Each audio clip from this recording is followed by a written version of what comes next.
You're listening to an Airwave Media podcast. We took it all. We brought them to our land. An endless night, ember hot and icy cold.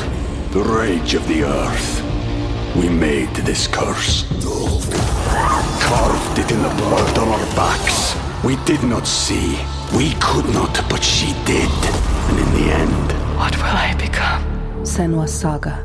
Hellblade 2. Play it now with Game Pass. Recorded in Chicago, Illinois, with your hosts, Ken, Matt, Neal, and Jeff. This is Triviality.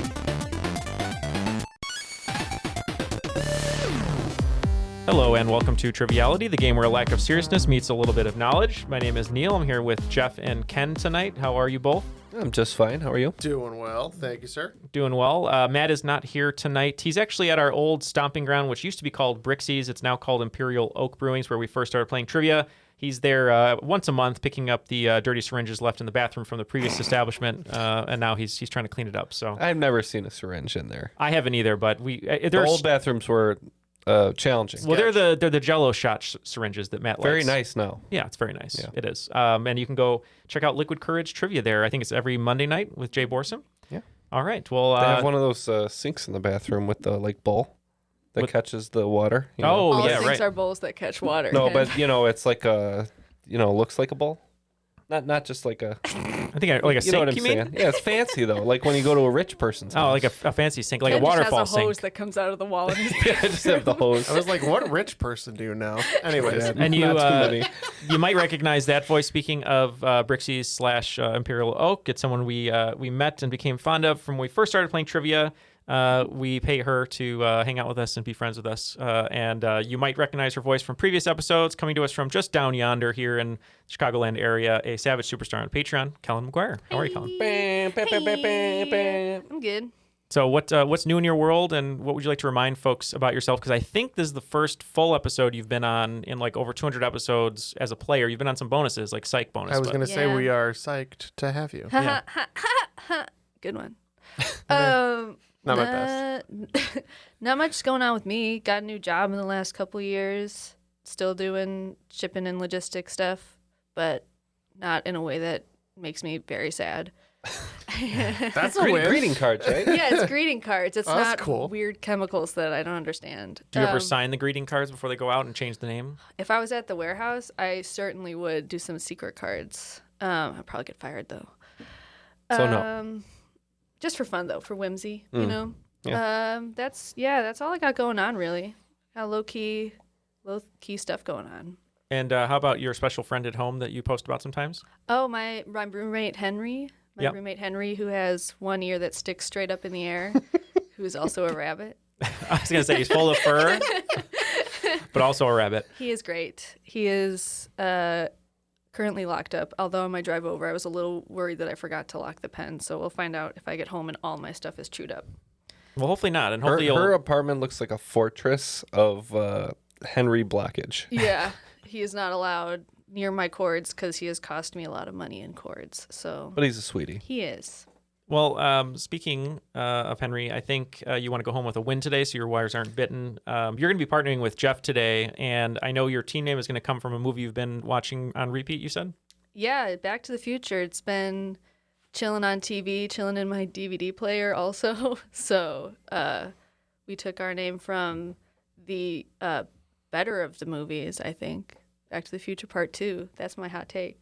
That's pretty That's hot. a pretty hot take. That's my hot take. I like their version of the future. It makes me laugh. Which is also the past. Oh, I'm old. What's our team name? Jaws 19. Yeah. Jaws 19. We're going to be the fictional film within a film. Jaws 19. Yes. Well, I mean, Back to the Future, the first one, quite possibly a perfect film. So it's hard. It's a hot take. But speaking of hot takes, we have someone who's going to take the throne as a contestant and is also hot. Been on the show before. He's from Robbinsdale. Is that a presumption because he's wearing a tank? He's wearing a tank, yeah. Yeah. He's coming to us from Robbinsdale, Minnesota, Oakland 5 supporter on Patreon, Bill Boegeman. How are you, Bill? I'm doing well. Thanks for having me on, guys. Of course. It's great to have you back. We had a fun time last time you were here, and you had a great juxtaposition of what you do during the day and what you do at night. It reminded us of the movie Warrior. Why don't you tell people what you're doing over there? Yeah, I'm kind of smack dab in the transition period between those two careers right now. Had a super busy summer of professional wrestling, mostly up here in the Twin Cities, but traveled around the Midwest a little bit. I was down in Chicago in April, or May, so hoping to be back there sometime soon for freelance wrestling. Let us know. Yeah, please Yeah, hit we'll us come up. out. You Chicago folks, if you're looking for a show, freelance puts on some super fun ones. But yeah, now I am gearing up for another school year. Social studies teacher up at Forest Lake High School, and we're in a workshop week right now, but we'll have kids next Tuesday. So Lay the smack down on those students Yeah. with history. That's right. With knowledge. A couple rock bottoms of Folding chair. I will be having knowledge. kids checking their cell phones directly into the cell phone hotel on day one. So That's right. There you go. That's right. Well, thank you for joining us today. And for a little behind the scenes, inside baseball, whatever you want to call it, we had a few cancellations. So today's game is going to be a little different than normal. And Bill was so gracious to offer to actually host today's game when we ended up needing a host. But I said, no, let's have you play. I know you wanted to play first, so we're going to invite Bill to come back in just a few weeks. So we're excited to have his game then. But so today's episode, which actually I'll get to, but I want to hear, Bill, who are you partnering with today? I am partnering with Ken. Yeah, you asked about a team name, so I just made the observation that Ken and I both have less than a full head of hair and a few tattoos, and I'm not sure our team name is super reflective of that fact, or at least all of it, but we are going to be follicular manslaughter, I believe. Follicular manslaughter. Just for the record, I shave my head. Right. I'm a little light on top, But you shave. but I shave. So follicular It's just a manslaughter hairstyle. versus Jaws 19. Tucci. Ken, you said you have a new rules read for us today? Or no, I guess you don't. I was thinking of can't something do else. We can't do that, no. But you do have a Never new mind. rules read. Why It's don't you support us on Patreon? We may or may not bring that up again. No, it's not Darren. It'll be a different rules read for today, and that's because, Bill, you're choosing it. Who would you like to be the rules read today? Oh, I don't know. The Dutch guy? All right. Let's throw it to Willem van Vendeloo, who we might hear from later on. De regels van het spel zijn simpel. 20 vragen verdeeld over 2 rondes, waarbij elke vraag 10 punten waard is. Halverwege is er een speciale swingronde, ontworpen door de host van deze week. Na deze rondes beginnen de spelers aan de finale, met de punten die ze hebben verdiend. En hebben ze de mogelijkheid om 0 tot 30 punten in te zetten op 5 gecategoriseerde vragen. Aan het eind van het spel wordt iemand benoemd tot the cream of the crop. Cream of the crap. All right, thank you, Willem. So today's game, as I said, is going to be a little bit different. I'm just kind of stepping into a pseudo-host position here. Since we had some cancellations, what we did is we went to our files, and we had a person reach out named Edwin Kotchian. He is the author of a new book called The Pub Quiz Experience, 100 Themed Quizzes for Trivia Lovers. His book's available in paperback and ebook formats on Amazon, and Jeff will put the link in the show notes. So Edwin described his book as him trying his best to capture the spirit of the pub quiz by asking questions in a fun and unique way. Since there are so many questions in this book, and we wanted to give a sample of them for this game, I turned to our faithful members of the Crop Fans of Triviality Discord channel. I told everyone that Edwin's book was broken up into different themes and categories and asked for 26 numbers ranging from 1 to 100. So this game isn't randomly generated, but Discord user generated. Each number will correspond with a numbered quiz in the book, and I'll choose one of the questions from that quiz and say the category.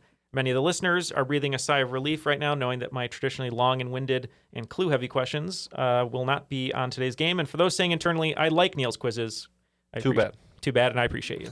I'm going to credit each Discord user who submitted a number, and despite knowing a lot of your real names, just to keep it simple, I'm just going to use your username, and we'll go from there. So you'll get the hang of it, and I am going to say, behind the scenes here, after question 7, I'm going to be doing this in real time, so there might be a little hecticness going on here. But anyway, let's go with question 1, round 1. This comes from that Rodney guy who chose number 3. Number 3 is going to be quiz 3, titled Best Picture Winners Film Posters. I'm going to give you the release year and a description of a poster. You tell me the movie. 1965, a woman carrying a guitar case skips across a meadow. 7 children follow behind her as a man looks on in disapproval. Pretty sure Kellyn knows this one. We'll lock in. Oh, Kellyn knows this one. Bill, you got any ideas right off the bat? Movies are my big weakness. But yeah, I don't know. Sound of Music, Mary Poppins. Yeah. What I know about Kellyn is she likes a good musical. Okay. So I think Sound of Music would be an excellent guess. 1965 sound right for that production? Yes, it does. Alrighty. And we also said Sound of Music. And that'll be points on the board for everyone. Yep, the answer is The Sound of Music. And I believe if we want to go back here a little bit in history, when we were at our first Geek Bowl, I think, we had it was a really hard question. I think it was the highest grossing Best Picture winner or something. And we named, at the time, Sound of Music, and we got that point right. I remember we were so jazzed about that. Yeah. I can name all the syllables in the song. There you go. Hey, that's all right. And you're 16 going on 17 as well. So look at that. You're looking good for 17. Youngest guest ever. Yeah, right. All right, well, let's go to number 2. So this one had 3 Discord users choosing this number. I'm sure you can guess what it is. So it was LK Jeremy, Wanasita, and a Johnny Sleeper Agent. They all chose number 69. Of course. A Johnny Sleeper Agent is a magic card. Oh, is it really? Yeah. Oh, look at that. We learned something else today. So since it is number 69, it's going to be coming from the quiz 69 titled Physics. Oh. Yay. Pass that one to Jeff. So your second question is, what is the most abundant state of matter in the universe? And I have a hint if you need. Nope. Leave it to you. We're locked in. Okay, so for follicular manslaughter, what is the most abundant state of matter in the universe? So I know you're a social studies guy, but how's your science here? Not great, but gas sounds right to me. There's a lot of gas in space, is there not? Does that sound right? Yeah, I would definitely say gas. I don't know where the plasma comes in. Probably not. But yeah, let's say gas. Okay, we have gas from that team and Jaws 19. Yeah, I feel like the hint would come from the fact that Neal moonlights as a vampire, and we said plasma. And the answer is plasma. Oh. Yeah, but I felt like there was something tricky in there, but... Well, and Edwin's hint here was think about stars. So, yeah, that was the hint. And as Ken said, though, there is a lot of gas in the sweat lodge in the studio here after every recording. So I think that's what you're thinking of. Yeah. A lot of hot air. There's definitely a lot of hot air. A lot of hot air in wrestling. Is that right, Bill? That is correct, Neal. All right, thank you. All right, we're going to move on to number 3. This choice comes from Sforza. And Sforza chose number 25, which is the quiz titled Countries by Religion. I'm going to name 2 countries where at least 50% of the population identifies with the most prominent religion in that country. I just want you to name the religion. I'm taking some liberties here, as in the book they are multiple choice. So I'm going to give you 2 countries, and they share a prominent religion. Your countries are Cambodia and Thailand. What is their prominent religion? We can lock in, Ken, if you want to. Yeah, sure. Social studies teacher. Yeah. Do you think this is Buddhism? I kind of like Cambodia made me lean that way, but Thailand I'm not sure about. So if you have a feeling, I'm fine guessing on it. I feel like Thin Buddha is around in Thailand. Thin Buddha. Is that like a People magazine spread? Like, hey, everyone's the summer of Thin Buddha. Hot or not, and the different Buddhas. Buddha, cool he's that. just like us. Well, the other Buddhas like me right now, but it's fine. Let's go for it. All right, we're going to go Buddhism.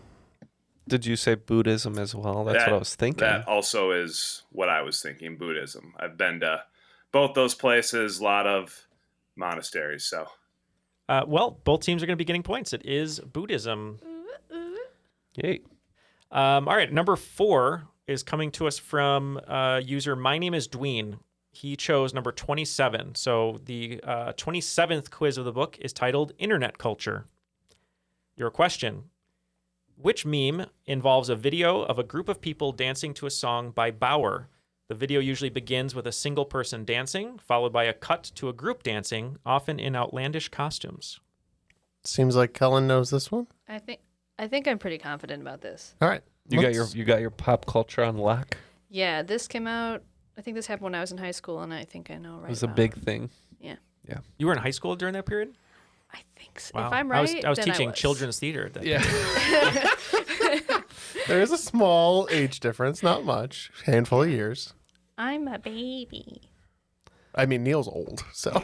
I am old. Yeah. So old. Hi, old.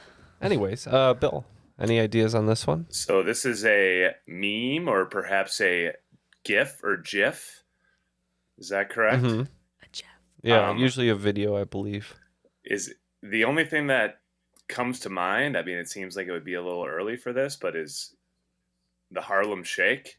That doesn't sound right for the one person then cutting to the multitudes, but I think that's right. Yeah? I think you're right with that. Yeah. I think that's what the whole thing was. How it was like calm and then it was like chaos. Then the beat drops. Just like the hamster dance. Yeah. So let's go Harlem Shake. Okay. We also had the Harlem Shake. Bill, what's your wrestling name? I am the revolutionary Bill Williams. All right, well, to be a wrestler, you have to be really good off the top of your head when you're giving promos, and Bill is, because Harlem Shake is the correct answer. So points to everyone. The top of my bald I head. think we did set an assembly. Top of the dome. So Harlem Shake, I always enjoyed those videos. We did one at the Children's Theater School. That's why I actually brought it up, and the kids just went absolutely insane, but they loved it. It was great. We did it at my theater. Did you? Community theater too, yeah. It's a good way to get all the jitters out and everything. Act like a fool, as they say. All right, number 5 of the first round.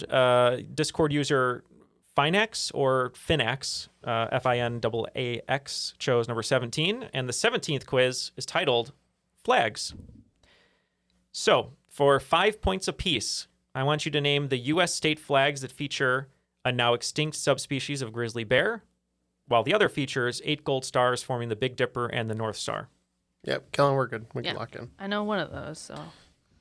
So California is probably the bear one, yeah? That's correct. And as far as the stars go, I'm kind of at a loss. I know this is Jeff's jam, so you got any ideas on the stars? Like raspberry. Can you describe the stars again? The stars, it features 8 gold stars forming the Big Dipper and the North Star. Well, and there's 4 flags or just one other flag? 2 flags total. Oh, 2 one flags. with the bear, okay. one with the stars. 8 gold stars and the North Star. Isn't Montana the big sky state? That sounds right to me. There's a series. Maybe they'd put some stars on their flag because of all that sky that they've got. Yeah, that reasoning sounds good to me. I know it's not. That's only Minnesota, we're the bold North. But I'm pretty sure that our flag is a little more. We're changing our flag because it's a little bit insensitive to certain cultures. So goodbye to that. Goodbye to that. It's not as insensitive, at least to taste, as the city flag of Milwaukee, but oh. Ooh. So don't look those up. It's just a heinous flag. Okay. It's just ugly. Oh, okay. Illinois is changing theirs just because it's boring. So Montana? Montana sounds good to me. I think Montana's flag has a seal on it. And not the fun kind, the boring kind, like 30, they're landlocked. like 30 other states put on theirs. If anybody is interested in flags, CGP Grey has a great video where he rates state flags. I want to go home. But we said California for the extinct ursine species, and Alaska is the one I'm pretty sure with the North Star and the Big Dipper. They got some sky too up there. Jeff bringing out the word ursine. He's acting like an Urs hole, if you ask me. Yeah, that's right. Which is a bear's butt. A bear's butt. Erstwhile, Neal, what is the answer? So it'll be full points to Jaws 19. It is California and Alaska, and then half points to follicular manslaughter. Look, I'll take half points on a flags question any day. All right, Jeff, after the first 5 questions, what are the scores looking like? So teams are off to a good start. Follicular manslaughter has 35, but Jaws 19 over here, we're on par for a box office record. Kellyn and I have 50 points. Just like Barbie. Yeah, you're right. It could be a Barbenheimer thing going on here. So we were just a couple of podcast. What's the other one we got wrong? We were just a couple drops of plasma away, my friend. Oh, the plasma, yes. The damn plasma. Well, speaking of plasma, let's go to question number 6. It has nothing to do with number 6, but I figure I would just keep the ship moving. Good job. And I said ship, by the way, SHIP. All right, just making sure. I'll bleep it. All right, you can bleep it. So this question was chosen by user 49 pounds, and they chose number 41 when 49 was right there, but that's okay. So 49 is the quiz titled Music History. Okay. I thought we wanted 41. Excuse me. 41 is titled. See, it's confused. Music History. It is. Here's your question.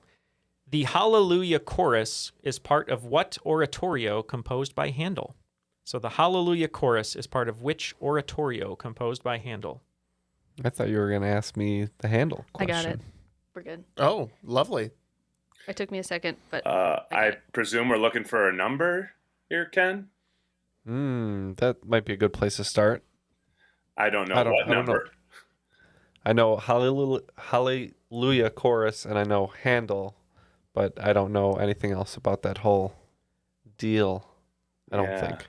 See, the only Hallelujah I know is by Leonard Cohen. Yeah, that's what I was hoping this was going. Which one's longer?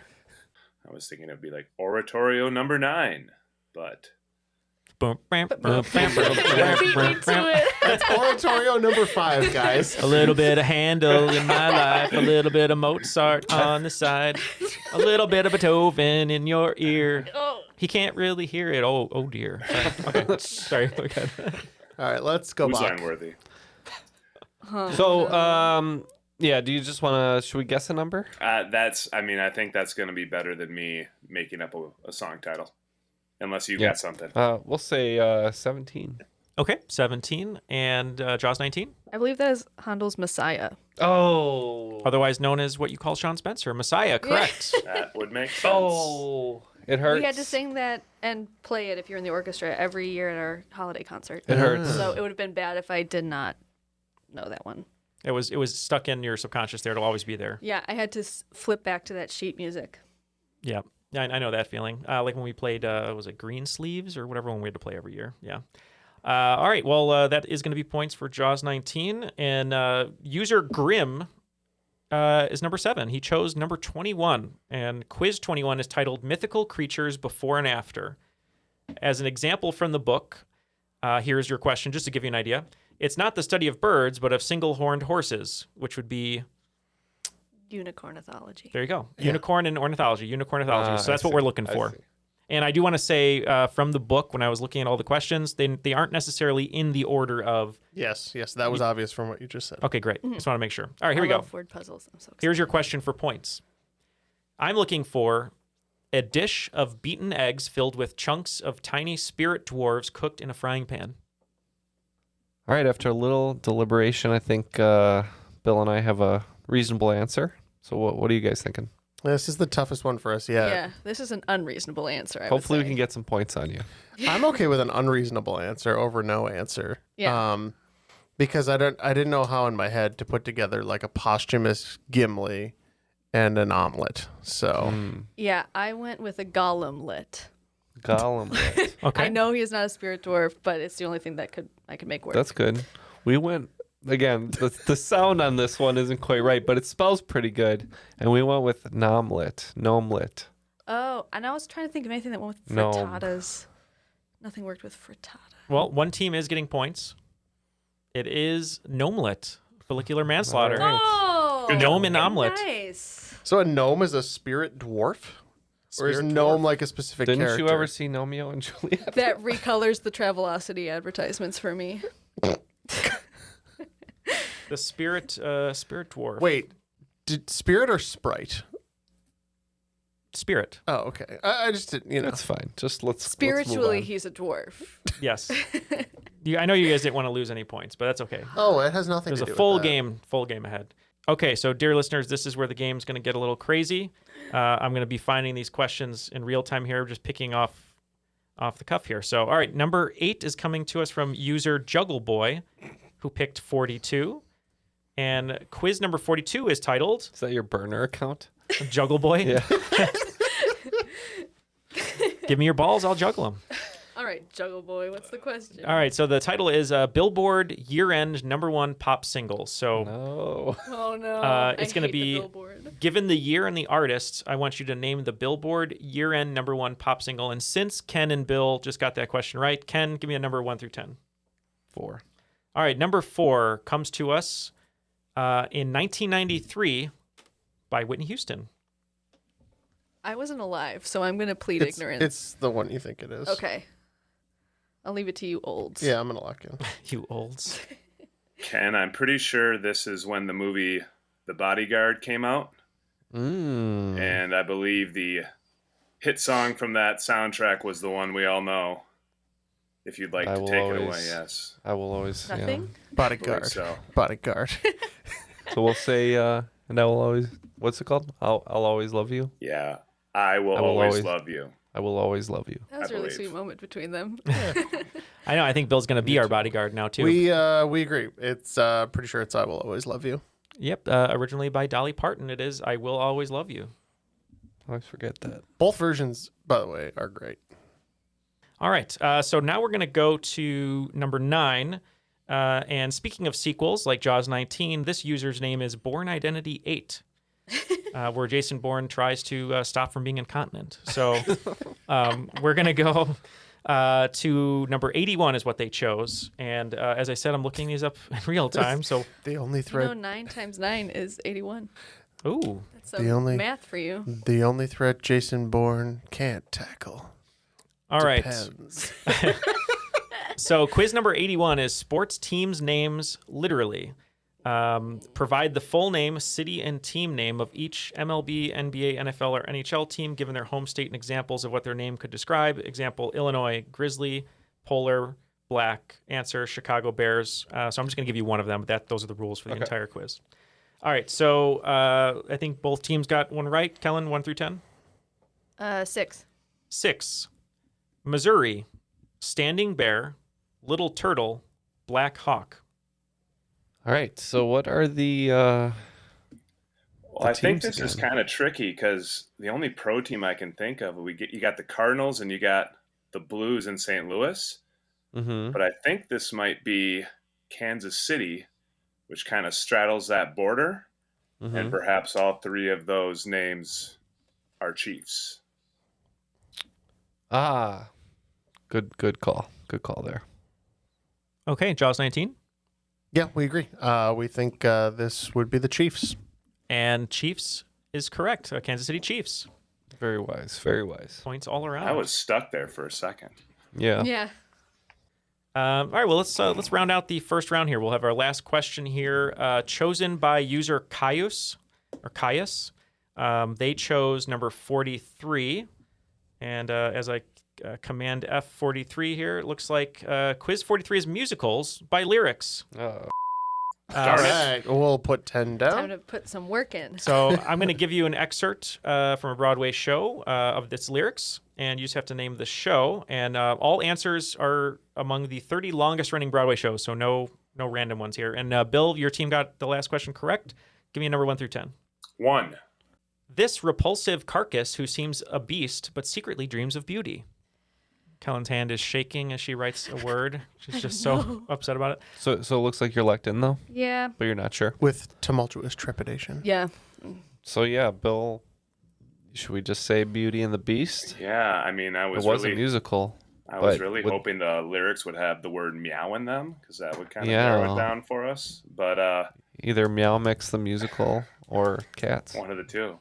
But yeah, I think Beauty and the Beast is a musical you can go see. Yeah.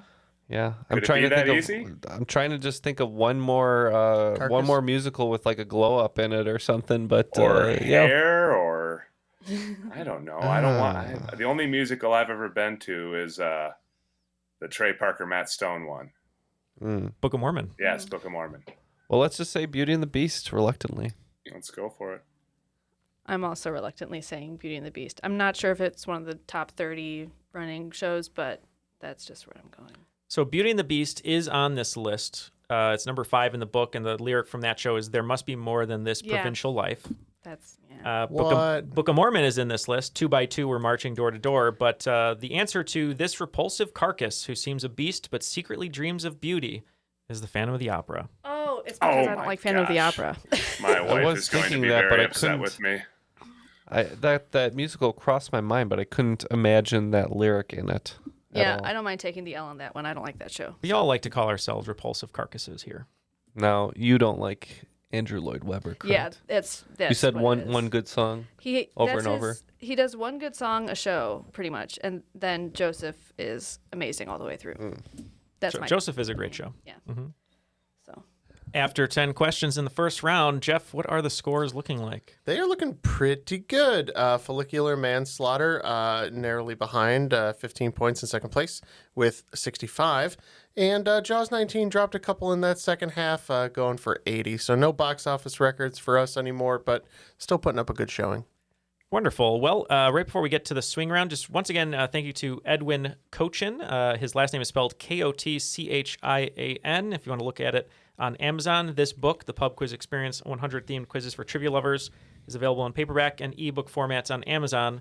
Speaking of Amazon and speaking of books, you can check out my new book, which has just come out not too long ago.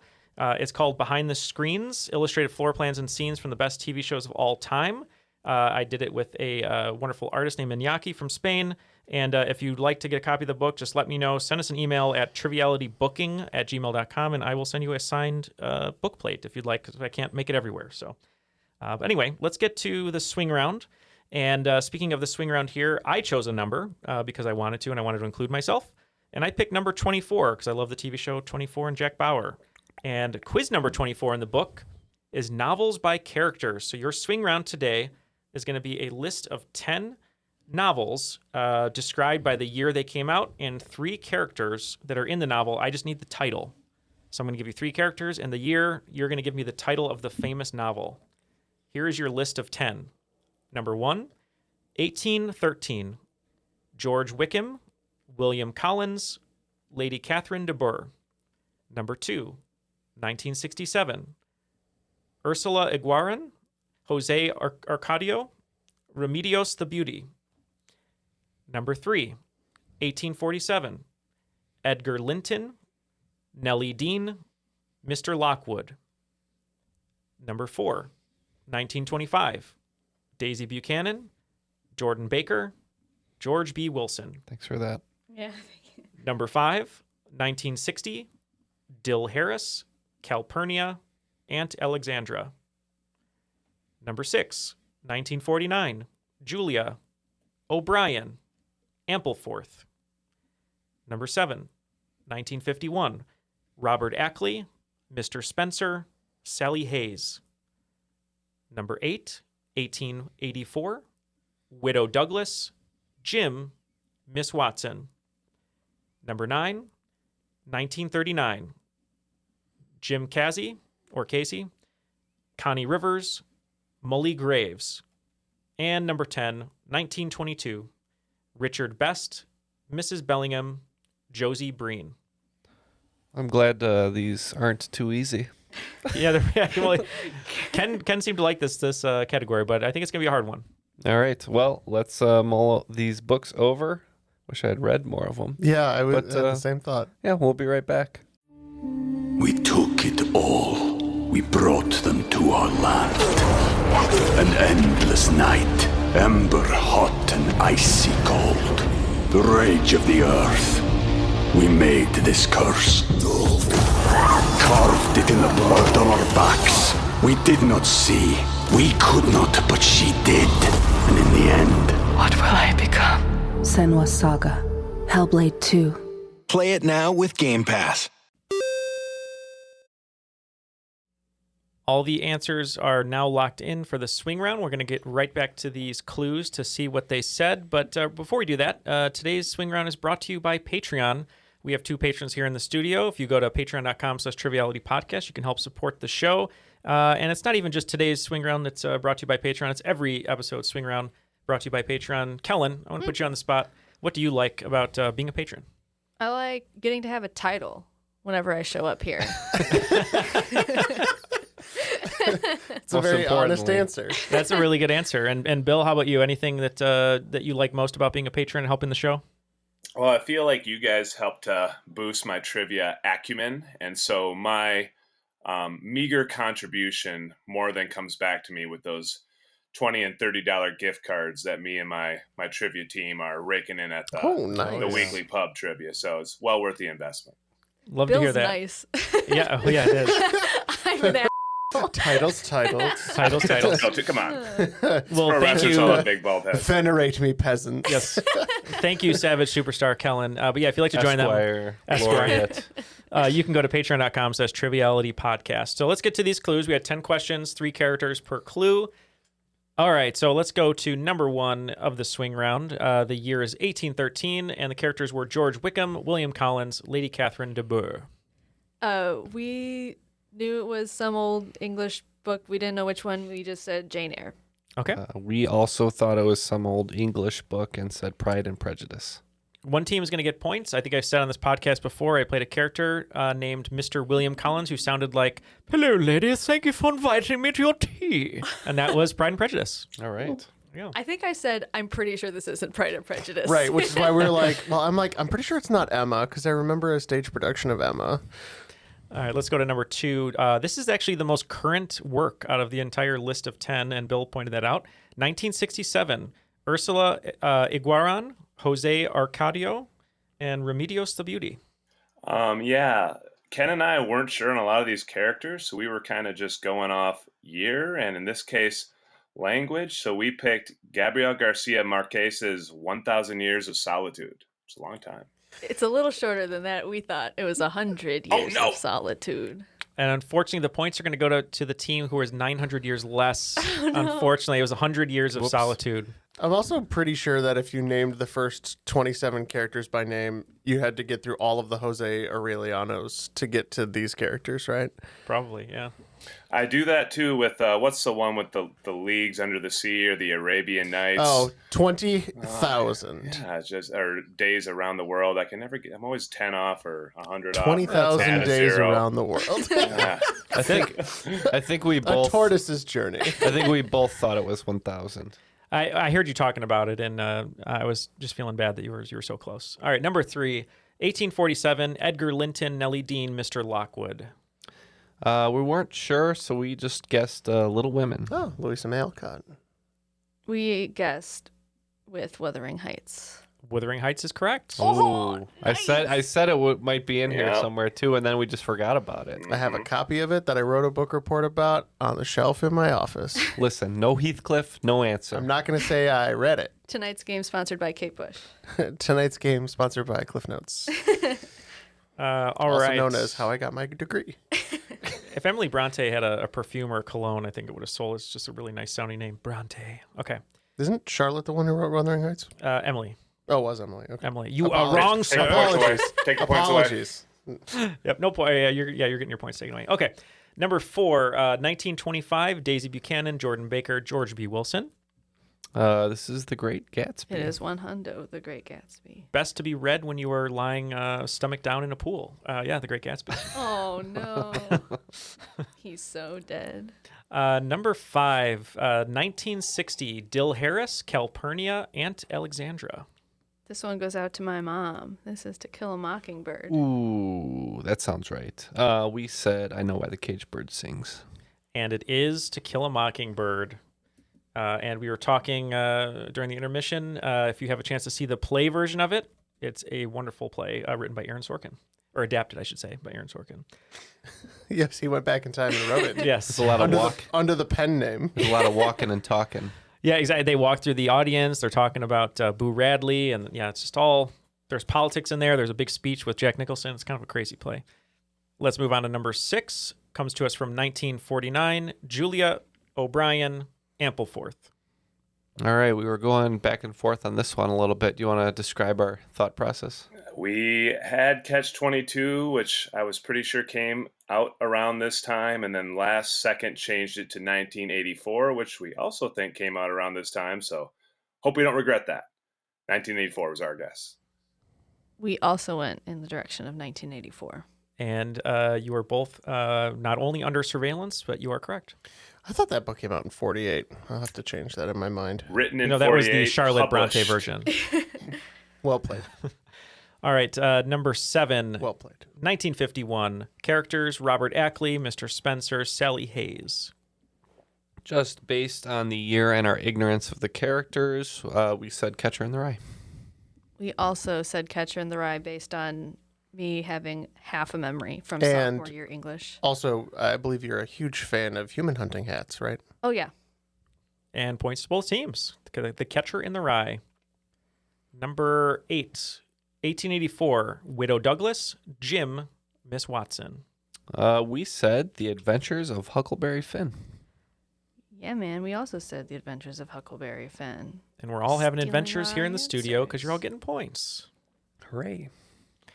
Number 9, 1939, Jim Casey, Connie Rivers, Molly Graves. Again, kind of going off the year here. Didn't see any Jodes on the list, but we're going with Grapes of Wrath by Steinbeck. We also said The Grapes of Wrath, who never take a bath. It is their style to seldom smile and never laugh. Veggie Tales. Move on. I think Ken and I are waiting for the Primus version of this book. My name is Joe. My name is Joe. It is The Grapes of Wrath. That is right. Ghost of Tom Joad cover, Bruce Springsteen covered by Rage Against the Machine. So good. Ooh, nice. Good call back there. Perhaps their best song.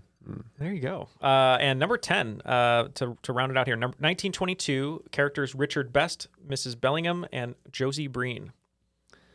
We really weren't sure, but we thought the year would be just about right for Hemingway. We don't really know the order of his books, but we said For Whom the Bell Tolls, it may be tolling for us today. We had a hot guess with Ulysses.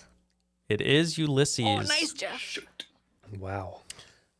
Told you 2 of these books on this list were 2 of the hardest books I ever tried to read. All right, both teams bolstering their scores here quite a bit. 30 points being added to follicular manslaughter, going to a total of 95. And over here at Jaws 19, Kellyn and I only missed 1 there. So we're going to go up to 125. Rich get richer. All right, well, let's move right That's along. how it works, Ken. The rich do get richer, Jeff. And let's see if these points are going to be getting more pointy for your team. Since you had more points in the swing round, give me a number 1 through 10 for the first question of round 2. 3.14159. Come on. 3. He says 3. All right, Jeff says 3. He didn't say it had to be a real number.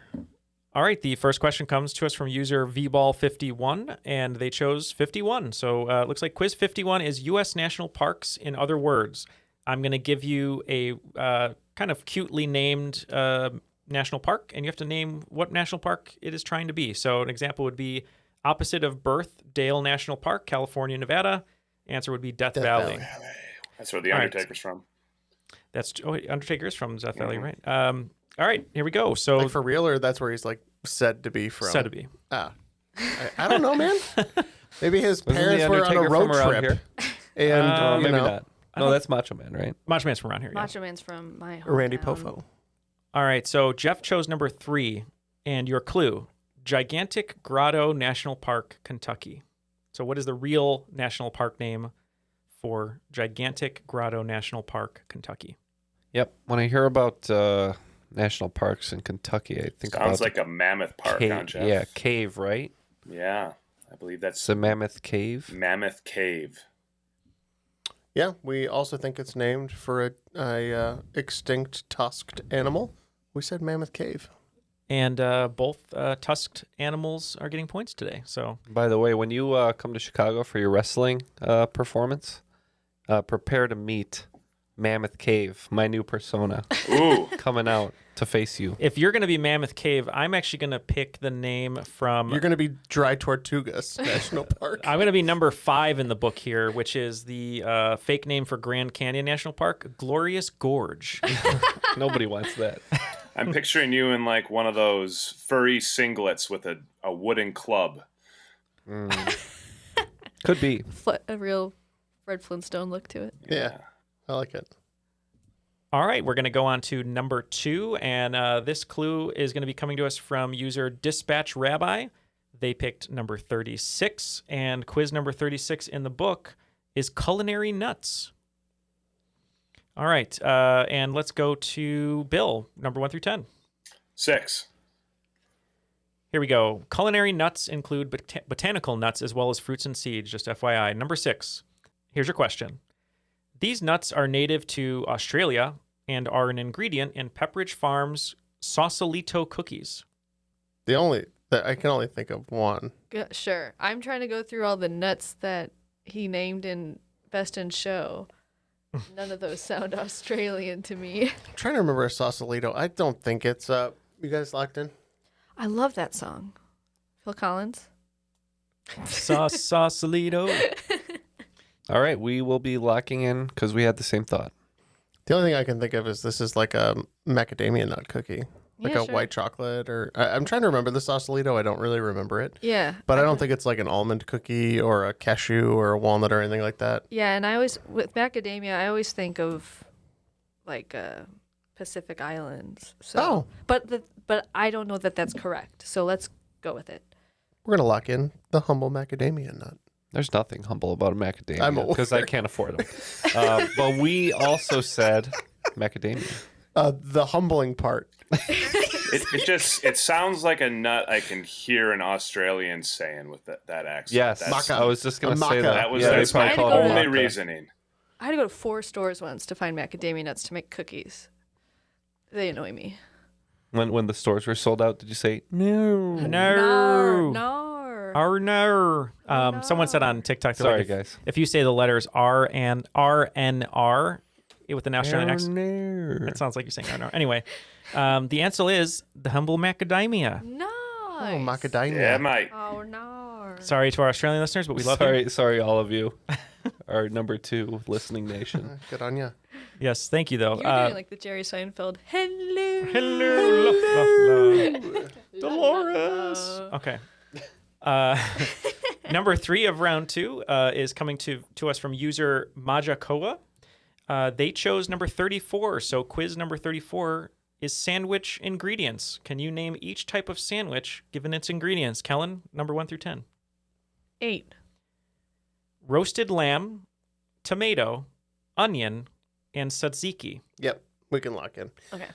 This is the proper recipe. I don't really eat sandwiches, so. Not the recipe that everybody else eats. All right, so this is the number 1 food that is shown on signage outside of store windows. That also says Kronos. That is completely sun bleached. I believe it's pronounced gyro, right? Yeah, gyro. Gyro. Euros. So I have an in with a local food establishment food eatery vendor around here. And just so you know, most people don't actually get lamb when they order a gyros. They get beef. Most places serve beef because people like it better. Does he serve beef or lamb? The one I'm referring to serves beef. Or do you mean? That's how I know this. Well, you're both correct. It is gyros or euro. Also, too bad you didn't with pick some falafel. It is good with waffle. You didn't pick number 1, which was marshmallow spread and peanut butter, which is the fluffer nutter. I've never had that. I've never. I haven't have. had that either. I don't like peanut butter enough. I would do a marshmallow sandwich. When I was in high school in French class, we all had to make crepes, and we had to choose our ingredients. I was the only one who chose this ingredient, but it was very good. I chose marshmallow fluff. I'm not surprised you did a sweet crepe and not a savory crepe. No, I'm not surprised either. Why actually. would That's you do a correct. savory crepe when sweet crepes are right there? I'm surprised you took a culinary class and then later tried to add hummus to an omelet. Good reference. Let's move on. Let's move on to number 4. This clue comes to us from Squeegee, and they chose number 62. So quiz 62 in this book is going to be space exploration by the numbers. Okay, Ken, I just need number 1 through 10. All right, so we'll go with 2. 2. I would like you to take the number of men who have walked on the moon divided by the number of planets in our solar system with no moons. I'm going to use this opportunity to go run some errands. You got this, Jeff? Yeah, we can lock in. I have the answer. I believe are Mercury and Venus the only planets with no moons? Yes, I think I that's think so. true. Yeah. So we're dividing a number by 2. Mm-hmm. I think the answer for the space or the moonwalkers may be about 16 or so. So you want to say 17 was the number that came into my head before he finished the question, so that sounds good to me. Not divisible though. So I don't think it's 8.5. But so yeah, it's either 16 or 18, I think. So let's say the answer is 8. I'm down with that. I believe that 6 successful missions put people on the moon for a total of 12. 2 planets lack moons, and we came up with 6. And points for Jaws 19. It was 12 divided by 2 equals 6. I know how many people walked on the Wolf-Biederman comet in the movie Deep Impact. And how many was that? Oh, maybe I don't. It was either 3 or 4. Well, we can neither confirm nor deny if the next Discord user walked on the planet. But Tyler Atkinson, you chose 44, and quiz number 44 is Mystery Round Music. So what Edwin did here is each question is a fake definition of sorts, and each definition is a genre of music. So what you're looking for is a genre of music, okay? So Jeff, give me a number 1 through 10. 9. All right, your question is a verb. Provide shelter or space for. Verb, provide shelter or space for. And what was the thing we're looking for? A genre of music. I think I got this one, so we can lock in. Is this house music? We're also going to go house. And house music, I believe invented right here in Chicago, is correct. Local tunes. My favorite subgenre, this is real, my favorite real subgenre of house music is witch house. Ooh. Do you go, ooh? It is a little, it's a little spooky. But which house? No, witch house. Oh. That kind of broom. Oh, that kind of witch. Yeah. All right. Well, after 5, I don't think there's too much witchcraft going on here. I think the scores are still pretty tight. Jeff, what do we got? Yeah, so we've got follicular manslaughter at 135, and Jaws 19 unrelinquishing of that lead, 175. Still anybody's game, though, as we always like to say. That shark is always hungry. That is correct, Kellyn. And someone hungry for the next question is Jenny Amelia 318, who chose number 64. And the quiz number 64 is Mystery Round, Science and Technology. It's actually, this is very random that this happened, but it's basically the exact same type of question. I'm going to give you a definition, and we are going to be looking for a unit of measurement. So just like the last question, definition, we need an answer in a unit of measurement. So let's go to Bill, 1 through 10. 8. Noun, a person who serves as a representative at a duel. Noun. We're locked in. Okay. We're locked in. I got this. Ooh. Oh, you've seen Hamilton once or twice? No, I read some books that take place in the 1700s. So, Jeff, would you be my second if I had to duel Neal at some point? Sure. Thanks. I need a second to process the betrayal that just happened when my teammate left me to be on Ken's team. Oh, I'm not on Ken's team. Just for the duel. I need you to be my second. I hope I never have to duel Neal. He's got Bill. I hope not. But I'm prepared. I'm prepared too, but I also will poison you before the duel, and you'll die before it starts. I believe. How gentlemanly. Gentlemanly. No, the answer is second. You are correct. Great job, both teams. Oh, I just got it. Yeah. You're doing great, Jeff. I'm just kidding. Bronte, Jeff. Bronte. All right, our next... We've gotten 3 wrong this whole game, okay? Get off my ass. It's mostly been Kellyn. Yeah. I'm pulling the weight here. No. Let's move on to number 7. The Discord user, Lizzo132, chose number 93. And quiz number 93 is Mystery Round, the Natural World. Very similar to the last 2 questions. I'm going to give you a definition, and your answer must be a type of snake. Type of snake. So let's go to Jeff, number 1 through 10. Wow, I took that personally. Let's go 5. Here we go. Half the name of a British comedy troupe, which included John Cleese. Bill, you a fan? Monty Python? Yeah, that's what I was thinking. Ken's a fan. I'm a fan. Who is your favorite Python? I think we talked about this last time I was on. Jake the Snake. You're Damien. Damien now, yeah. Michael Palin. Michael Palin, that's what I thought. I like Eric Idle. They're all good. Yeah. And Python is correct. If you would have said number 3, Jeff, you would have gotten Reef Builders. And if you were a fan of The Walking Dead, you would have known the answer because it was Coral. Aren't they releasing 2 new spinoffs of that show right now? I know Daryl's getting a like the zombies in anybody that still show. It'll watch never it? end. I think they do, unfortunately. AMC once. Do you watch it, Bill? Monty Python? Walking Dead. Walking Dead, I do not. So I was into over. like The the zombies first, are over. I was into like the first 7 seasons of that show, and then one of the executives from AMC said, "We think of this as like a 25-year property," and I was like, "I'm out." No, we're good. Yeah, We have a new cultural Zombies panic. are We're done so with Maybe he zombies. said 100-year property. Like it was insanity. I liked Yeah. the HBO zombie one with the fungus infection. Game of Thrones. Last of Us. Oh, those aren't zombies though. Those are whatever they call them. Last of Clickers. Us? Is that what it's called? The Last of Us. Yes, that was good. I don't Not know if those zombies. are technically zombies. They're but fungus zombies. All of that stuff is gross. Okay, number 8 comes to us from Discord user Shazjin. They picked number 99, also known as the number of Ricky Vaughn from Major League. And quiz number 99 is geology. Ken, give me a number 1 through 10. I'd rather not. 6. Your question: what is the process called by which water or wind removes soil from one location and deposits it in another? Kellyn, we can lock in. All right. Well, would the removal be erosion? I think it would be. But does that include the depositing? Yeah, it's got to go somewhere, right? Yeah, I suppose. It's got a road to somewhere. Yeah, matter can't be created or destroyed, right? Einstein or something. We're going to say erosion. We too said erosion. I think we've all been known to have a little bit of erosion after some coffee in the morning, but yeah, the answer is erosion. What does that mean? Well, you have to deposit it somewhere. I see. Yeah. I'm a tea drinker, Neal. I thought for sure you were going to make a joke about, I was just in the pool. It's a frightened turtle. Let's move on to the second last question of the round. I actually asked all the competitors before we started to just give me a number, 1 to 100. Jeff picked 76, so that's going to be quiz number 76, Ancient Egypt. What was the capital of Ancient Egypt during the Old Kingdom?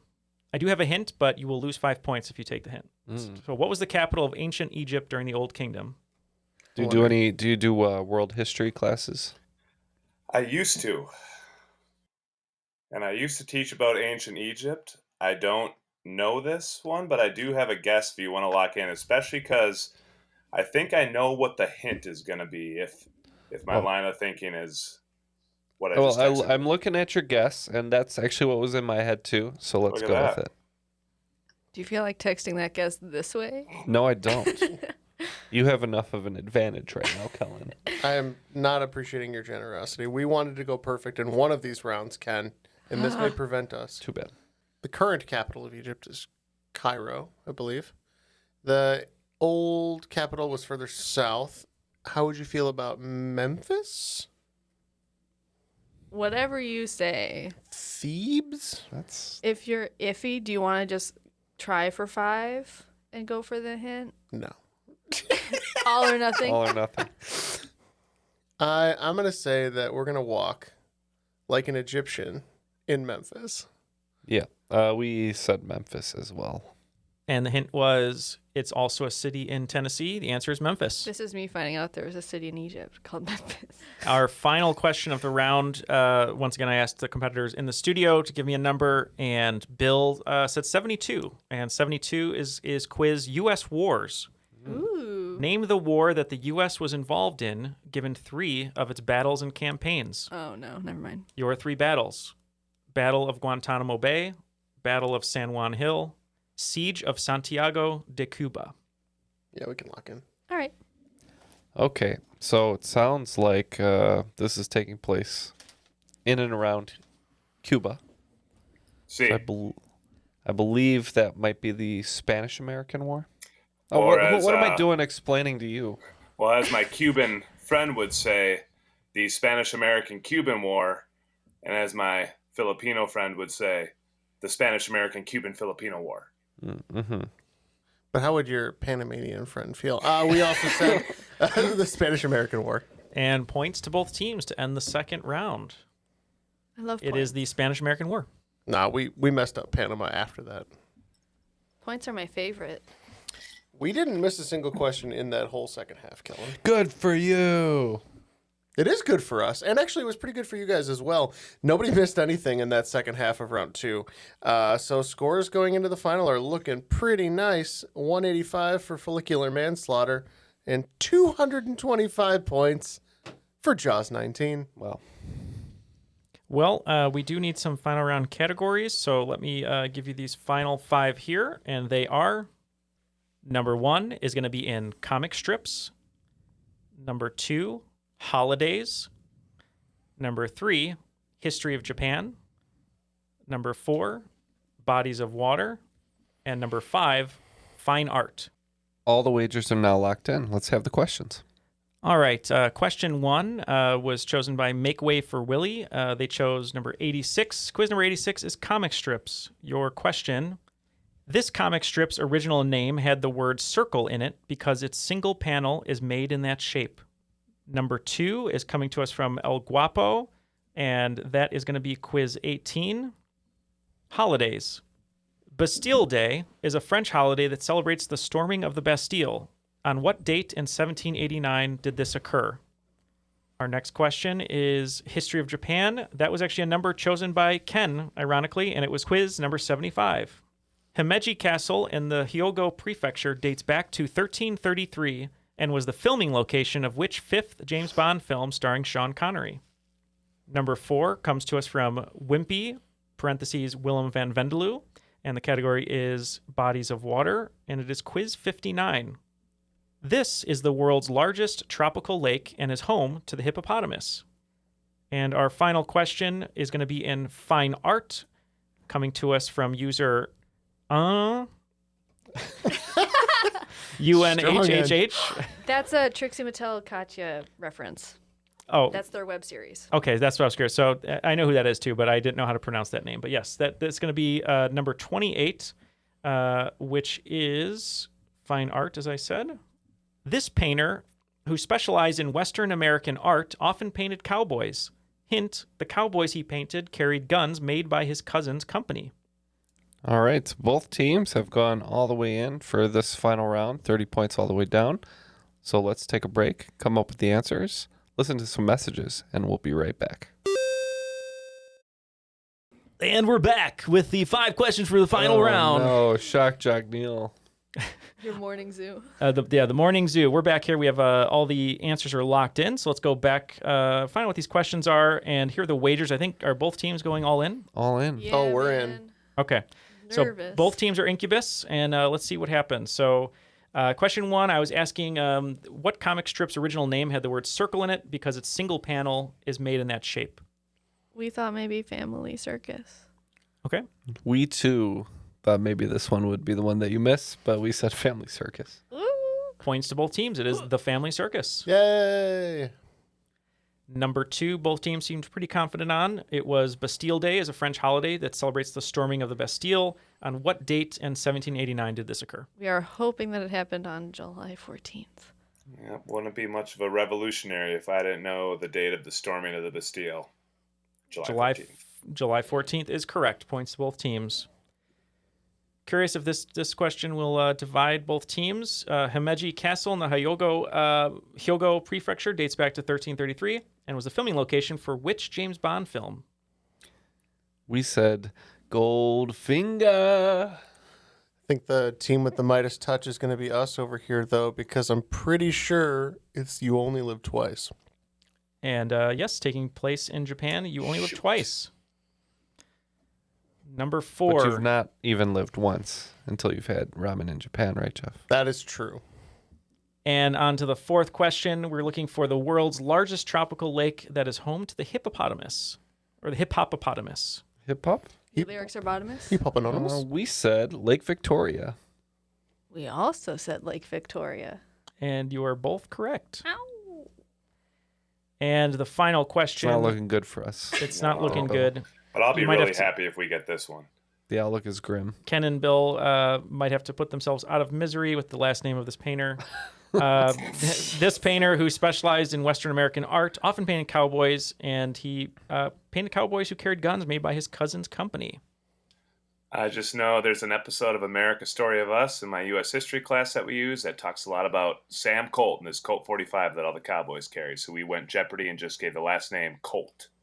Yeah, we did a similar thing, but instead of going for a pistol, we went for a rifle.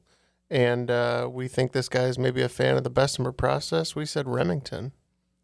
And the correct answer is... Bring up the Bessemer process in my presence ever again. Frederick Remington. Oh, no. I was referencing Remington Steel. All right, and at the end of that one, unfortunately, even with an impressive score of 215 points, follicular manslaughter was found lying face down in the gutter. Bald. As Jaws 19 just completely tore them to pieces with 375 points, making them today's cream of the crop. Unjustifiably in a position that I'd rather not be in, but the cream will rise to the top. Oh, yeah. Our mangled cadaver clutching our 215 points. Your mangled corpse was in your carcass. Phantom. Your carcass, yeah. Oh, yes, the carcass. I have to find that quote right now. Anything that uses the word carcass. The repulsive carcass. Shouldn't be in lyrics. Yes, this repulsive carcass who seems a beast but secretly dreams of beauty. Well, first of all, thank you to Edwin. Who's not a repulsive carcass. Yes, who is not a repulsive carcass. Thank you to Edwin Kotchian for providing us with a copy of the Pub Quiz Experience 100 Theme Quizzes for Trivia Lovers. Yeah, great questions. Yeah, you saved the day for us today. Thank you so much. And big thank you to our guests. Let's start with in studio here. Kellyn, it's always nice to see you. It's been a while since you've been on a full game. Any final shout-outs before we kick you out of my apartment and you go home? No. Thanks for having me. Say hi to Henry for us. Oh, yeah. Yeah. Pets for Henry from everybody. Yeah, pets to Henry.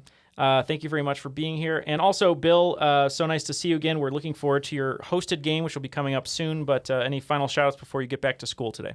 Yeah, just super fun to come in and play for the first time.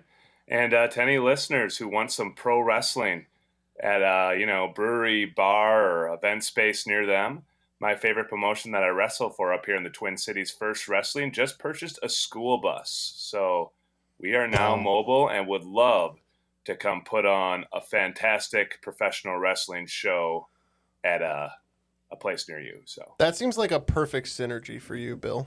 It is colliding of worlds for sure.